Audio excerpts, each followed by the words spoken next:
রান্না করেছি দারুণ স্বাদের কলাই শাক ভাজি। আজকে কলাই শাক ভাজি করব। শাকটা কিনে ভালো করে বেছে নিয়েছি এবং ধুয়েও নিয়েছি অনেক সুন্দর করে। এবারে আমি শাকটা কুচিয়ে নিচ্ছি। এই শাকটা যত ভালো করে কুচানো যায় তত ভালো হয়, একদম ঝরঝরে হয় ভাজতে ভাজতে। সেজন্য যতটা পারা যায় একদম মিহি করে কুচিয়ে নিতে হবে।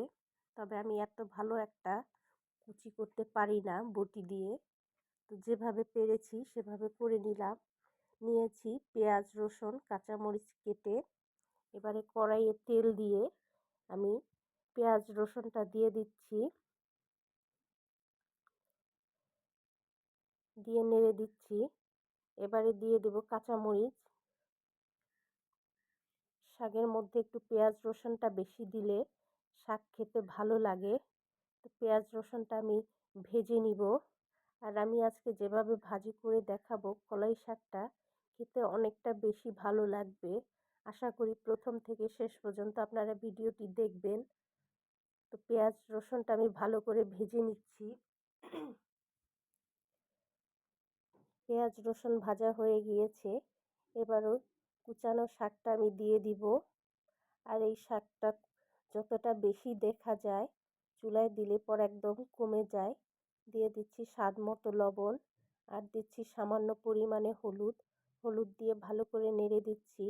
অনেকে বলবেন শাক ভাজি করলে কালচে হয়ে যায়। আমার শাক রান্না করলে বা ভাজি করলে কোনোটাই কালচে হয় না। দেখুন আমি কিভাবে করি সেভাবে করবেন। এবারে ঢেকে দিচ্ছি কিছুক্ষণের জন্য। কিছুক্ষণ পরে ঢাকনা খুলে নেড়ে দিব। শাক থেকে পানি বের হয়েছে, এতেই সিদ্ধ হয়ে যাবে। যেহেতু কলাই শাকটা একদম নরম, তো সেজন্য বেশি সময় লাগবে না রান্না করতে।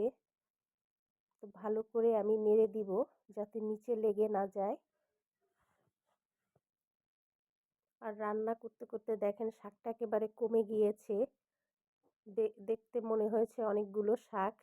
তো সেজন্য আমি এবারে একটা ডিম দিয়ে দিচ্ছি। একটা ডিম ভেঙে তার মধ্যে সামান্য একটু লবণ দিয়ে ফেটিয়ে আমি শাকের মধ্যে ডিমটা দিয়ে দিচ্ছি। এটা দেওয়ার কারণ হচ্ছে প্রথমত খেতে অনেকটা ভালো লাগে। নর্মালি যেভাবে রান্না করেন সেভাবে রান্না করার থেকে ডিম দিলে স্বাদটা আরও বেশি হয়। আর একটা কারণ হচ্ছে শাকের পরিমাণটা একটু বেশি হয়। যেহেতু অনেকগুলো শাক ছিল চুলায় দেওয়ার পরে কমে গিয়েছে, সেজন্য ডিম দিলে একটু বেশি পরিমাণ দেখায়। তো ডিম দিয়ে ভালো করে আমি ভেজে নিচ্ছি।